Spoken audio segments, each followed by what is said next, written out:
Hey, what's up, everybody? It's Jordan Tremaine. Got another book review for you today.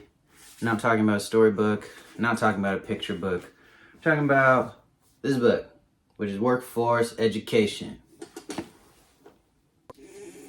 Alright, so this book is called Workforce Education, A New Roadmap. And I really like this graphic on the front. It's like a gear, because gears do work, and it's built out a bunch of people. And it's talking about a workforce, so it's like, oh, it's all symbolized. It takes a bunch of people to like make something work. So I thought that was pretty interesting. They did a good job on that with the cover.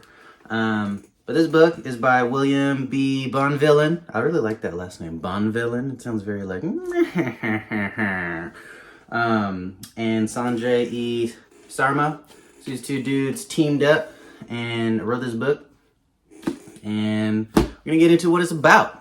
So Workforce Education is a book that's about educating the workforce. But it's a modern book. I forget when it was written. I think it was written pretty recently because all the examples in it are pretty dang recent.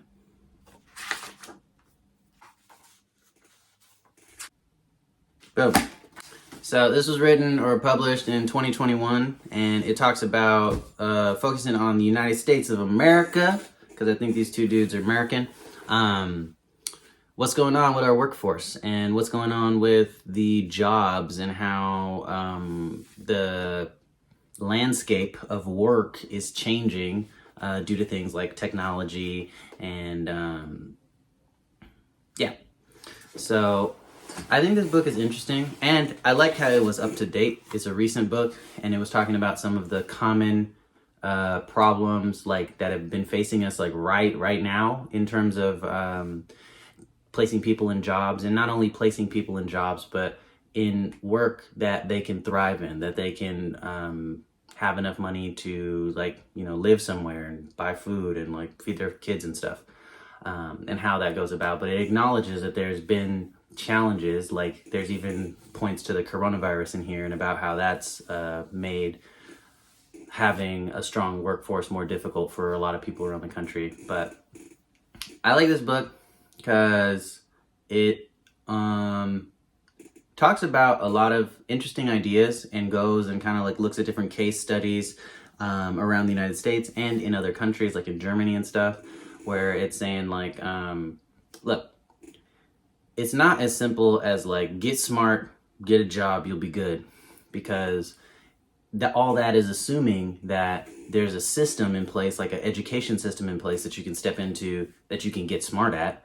And then that place that you got smart at, it assumes that it's teaching you something useful that you can actually go through. So when you're done with it, you have something useful. And then the employers are like, hey, I see you got a degree or a credential or whatever. I'm gonna hire you and give you a good job, and you can make enough money to live on. And those are assumptions that I think a lot of us like to say like, oh yeah, that's how things work. But if you look at the reality of it, in a lot of cases, especially in the United States, because the way that we work with our education and our industry, it's very like open market. It's not like controlled by the government. There's not a lot of regulation and not a lot of standards, where you can go to all these different courses and get certified in all these different things, and those certifications won't mean anything, and no employer will hire you because of them. So that could be kind of difficult. And that's just an example of one of the challenges to educating our workforce that this book goes over. I do like that this book brought up a lot of the unique challenges for different places in the world, and how some things work specifically because, like Germany, for example, they have a certain culture, they have a certain type of government system, so their apprentice system works out really well. But that apprentice system may not work out the best in the United States because our culture is different, because the way our laws are set up are different, and that may not be able to fly on a large scale. But we can learn stuff from them and maybe apply things and see where it goes. So I did like that aspect where it talked about a lot of different methods for improvement and what other people are doing good, what some people are doing that's not so good, and like taking the different bits and pieces from different places and trying to put something together that works. So that was cool. I think it advocated for apprenticeships a lot. I'm a big fan of apprenticeships, where it's not just about reading books. It's not just about going out there experimenting, but you gotta work with people. And it can help a lot when you have a mentor or a coach or somebody that's, you know, be facilitating an apprenticeship to help you learn. And some of the models set up in this book I thought were cool. On the other hand, this book, I don't know if this is just the way some books are written, because I know a lot of philosophy books are written like this, but the way this book comes off, it's like the opinions of the authors are like the God opinions, like the authority on this, and everybody else is kind of wrong, and they should just listen to the authors. They don't. I feel like they could have proposed the ideas in a more like non-biased way, but a lot of the ideas I felt were proposed in like, this is correct. This is what should happen. We're not doing this because we're wrong, or we should do this because it's good. And some of the language I thought was kind of tricky with the rhetoric. I feel like I noticed that. I don't think every reader would notice that, and it kind of puts pressure on you to form certain beliefs or take certain opinions away from the book, which I thought was not the best. But objectively, the content that was being offered in this book, aside from the rhetoric, I think does have value, and it does bring up a good point where I think a lot of times we have these ideas like, if it's not broke, don't fix it, or we've always done it that way, so it's fine. But in terms of having millions of people, because I'm talking about the United States right now, have jobs so they can contribute to the society, so that they can feed their families, so that they can live somewhere and eat food themselves, more and more because of technology advances, it's not as simple as like, oh, you're the guy that screws the cap on the toothpaste tube. Like, you can't just walk in and it's an easy job that's repetitive and you can make a good amount of money on it. We're having a lot of the entry-level jobs now requiring technical skills that are specific. It could be soldering, which is like melting metal to like connect wires and stuff for electronics. It could be machining, it could be assembly, and it could be complex assembly. It's not like Legos. It's a lot of different little intricate things going together.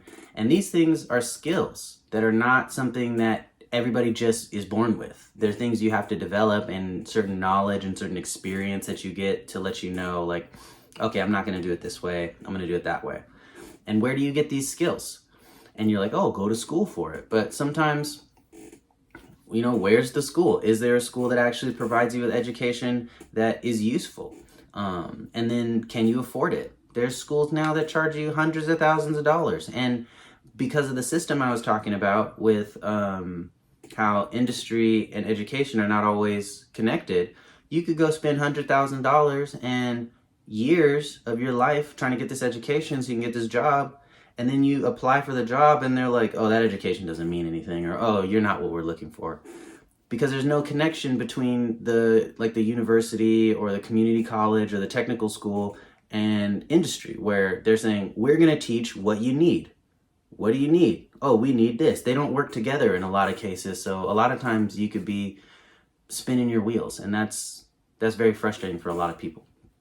So I do like a lot of the ideas that were brought up in this book, a lot of the suggestions that were brought up in this book, and a lot of the case studies, like in Florida and in Michigan and stuff. They're trialing apprentice programs. They have schools that work with industry. So like the college program will have content that the industry actually wants. So if you're going to become a machinist, like, you go talk to the school goes and talks to like all the companies that need machinists, and like, oh, what do you want them to learn? And then what machines do you guys use? And then they go get some of those machines, put them in the school, and they're actually learning on the stuff that they're going to be using in real life, which that makes sense.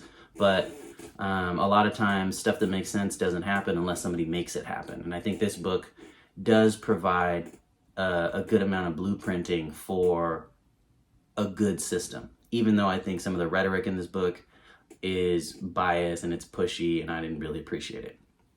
So the book is Workforce Education. Aside from this really good cover picture, I don't think there's any pictures in this book.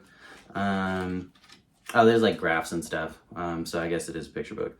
But yeah, there's a book. It's like, I don't know, like 300 pages. Some of the wording is a little strange. Aside from the rhetoric, I think the writing style was a little like textbooky. So I felt like this was more like a textbook. especially because it had like graphs and information and all that kind of stuff. But I appreciate the book. I did learn some stuff, and even though I'm not hiring a big workforce and I'm not trying to figure out how to, I don't know, fill a factory full of employees and get people up to speed and stuff, I think it does help my mindset in understanding other people's situation and the struggle that other people go through. Because if you don't really peer behind the curtain a lot, you can like assume that things are good. Like, oh yeah, you go to college, good degree, you're all good. But it's not that simple for a lot of people. A lot of people don't have access. A lot of people have other challenges that they face that you may not see. And this book, I think, brings up a lot of those challenges for people to see. And I did appreciate that. So the book is Workforce Education. It's by William B. Bonvillian and Sanjay E. Sarma. And yeah, I guess if you're trying to hire a bunch of people for a factory, or if you're somebody who has been trying to become a part of the workforce, but it's been difficult for you and you've been struggling and you don't know how to navigate the system and stuff, then I think this is actually a good book because it provides good resources, it provides good examples. It talks a lot about manufacturing industry, healthcare industry, and retail industry in particular. And it gives you like links to different websites and different places that have good programs. So this actually is a good roadmap for somebody trying to get a job in specifically manufacturing, retail, or healthcare. But yeah, as like casual reading, I'm like, wasn't the most fun book, but I did get some good insight out of it. So this has been Jordan Tremaine Book Reviews. Thank you for listening, and I'll see you next time.